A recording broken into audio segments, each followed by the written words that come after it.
ইফালে ভোটাৰ তালিকাৰ জালিয়াতিক লৈ উত্তাল হৈ পৰিছে ৰাজ্য। লাহৰীঘাটত হাজাৰ হাজাৰ মুছলমানৰ গৰ্জন দেখা গৈছে। বিধায়ক আমিনুল ইছলামৰ নেতৃত্বত প্ৰতিবাদী কাৰ্যসূচী গ্ৰহণ কৰা হৈছে। হিমন্ত বিশ্ব শৰ্মাৰ বিৰুদ্ধে পুনৰ গৰ্জন বিধায়ক আমিনুল ইছলাম। মুখ্যমন্ত্ৰীৰ বিৰুদ্ধে সৰ্বোচ্চ ন্যায়ালয়ৰ দ্বাৰস্থ হ'ব AIDF। এছআৰৰ বিসংগতিৰ বাবে ন্যায়ালয়ক নিজাববীয়া গোচৰ ল'বলৈ আহ্বান জনাইছে আৰু এই প্ৰতিবাদ এছআৰৰ বিৰুদ্ধে।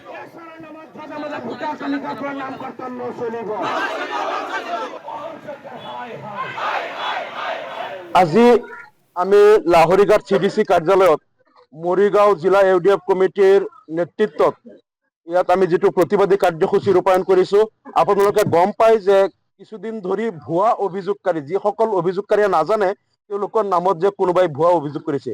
এজন অভিযোগকাৰীয়ে 200-300 মানুহৰ নামৰ এগেইনষ্টতো 7 নম্বৰ ফৰ্মযোগে অভিযোগ কৰি ভোটাৰ তালিকাৰ পৰা নাম কৰ্তন কৰিব বিচাৰিছে আৰু কিছুমান উচ্ছেদিত লোকসকল তেওঁলোক 8 নম্বৰ ফৰ্মযোগে নাম ট্ৰেন্সফাৰ কৰাৰ আগতেই 7 নম্বৰ ফৰ্মযোগে উৰিয়ামঘাট আৰু বিভিন্ন এলেকাত তেওঁলোকৰ নাম কৰ্তন কৰি দিয়া হ'ল।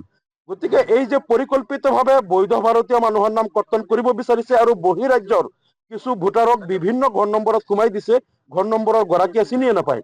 গতিকে এই যে এটা অন্যায়ভাৱে ইয়াত বিজেপিয়ে তেওঁলোকৰ কিছুমান অবৈধ ভোটাৰ সোমাব খুজিছে আৰু বৈধ ভাৰতীয় নাগৰিক যিসকল বিজেপিৰ বিৰোধী তেওঁলোকৰ নাম কৰ্তন কৰিব বিচাৰিছে, তাৰ বিৰুদ্ধে আমি সমগ্ৰ অসমত আমাৰ দলে এলানি আন্দোলন আমি 3 দিন ধৰি চলাই আছো। আজি 3য় দিন আৰু মৰিগাঁও জিলাত আজি আমি এইটো কৰি আছো।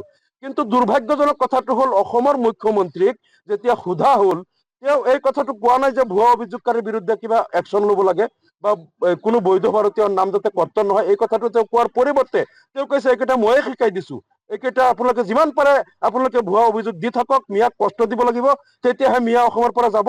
এই মিয়াক অসমৰ পৰা খেদিবলৈ হিমন্ত বিশ্ব শৰ্মা কোন? তেওঁ অসমৰ মুৰব্বী নহয়, অসমৰ মালিক নহয়, তেওঁৰ বাপেকৰ সম্পত্তি অসম নহয় যে এইটো পৈতৃক সম্পত্তি তেওঁ পাইছে, ইয়াৰ পৰা যি জনগোষ্ঠীক তেওঁ বিচাৰে ইয়াৰ পৰা নিৰ্যাতন কৰি তেওঁ খেদি দিব। এইটো হিমন্ত বিশ্ব শৰ্মাই তেওঁৰ পিতৃৰ পৰা পোৱা পৈতৃক সম্পত্তি নহয়।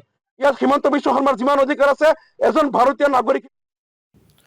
ইফালে ভোটাৰ তালিকাৰ জালিয়াতিক লৈ উত্তাল হৈ পৰিছে ৰাজ্য। লাহৰীঘাটত হাজাৰ হাজাৰ মুছলমানৰ গৰ্জন দেখা গৈছে। বিধায়ক আমিনুল ইছলামৰ নেতৃত্বত প্ৰতিবাদী কাৰ্যসূচী গ্ৰহণ কৰা হৈছে। হিমন্ত বিশ্ব শৰ্মাৰ বিৰুদ্ধে পুনৰ গৰ্জন বিধায়ক আমিনুল ইছলাম। মুখ্যমন্ত্ৰীৰ বিৰুদ্ধে সৰ্বোচ্চ ন্যায়ালয়ৰ দ্বাৰস্থ হ'ব AIDF। এছআৰৰ বিসংগতিৰ বাবে ন্যায়ালয়ক নিজাববীয়া গোচৰ ল'বলৈ আহ্বান জনাইছে আৰু এই প্ৰতিবাদ এছআৰৰ বিৰুদ্ধে।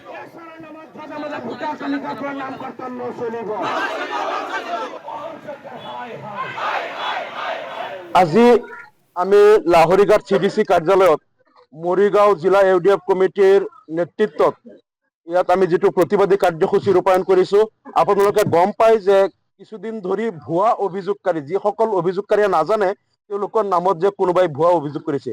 এজন অভিযোগকাৰীয়ে 200-300 মানুহৰ নামৰ এগেইনষ্টতো 7 নম্বৰ ফৰ্মযোগে অভিযোগ কৰি ভোটাৰ তালিকাৰ পৰা নাম কৰ্তন কৰিব বিচাৰিছে আৰু কিছুমান উচ্ছেদিত লোকসকল তেওঁলোক 8 নম্বৰ ফৰ্মযোগে নাম ট্ৰেন্সফাৰ কৰাৰ আগতেই 7 নম্বৰ ফৰ্মযোগে উৰিয়ামঘাট আৰু বিভিন্ন এলেকাত তেওঁলোকৰ নাম কৰ্তন কৰি দিয়া হ'ল।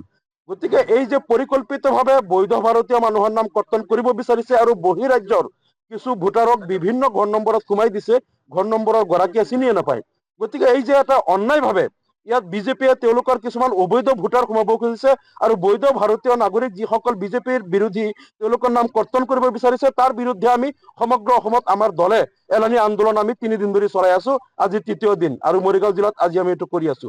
কিন্তু দুৰ্ভাগ্যজনক কথাটো হ'ল, অসমৰ মুখ্যমন্ত্ৰীক যেতিয়া সোধা হ'ল, তেওঁ এই কথাটো কোৱা নাই যে ভুৱা অভিযোগকাৰীৰ বিৰুদ্ধে কিবা একশ্যন ল'ব লাগে বা কোনো বৈধ ভাৰতীয়ৰ নাম যাতে কৰ্তন নহয়, এই কথাটো তেওঁ কোৱাৰ পৰিৱৰ্তে তেওঁ কৈছে এইকেইটা ময়ে শিকাই দিছো, এইকেইটা আপোনালোকে যিমান পাৰে আপোনালোকে ভুৱা অভিযোগ দি থাকক, মিয়াক কষ্ট দিব লাগিব, তেতিয়াহে মিয়া অসমৰ পৰা যাব।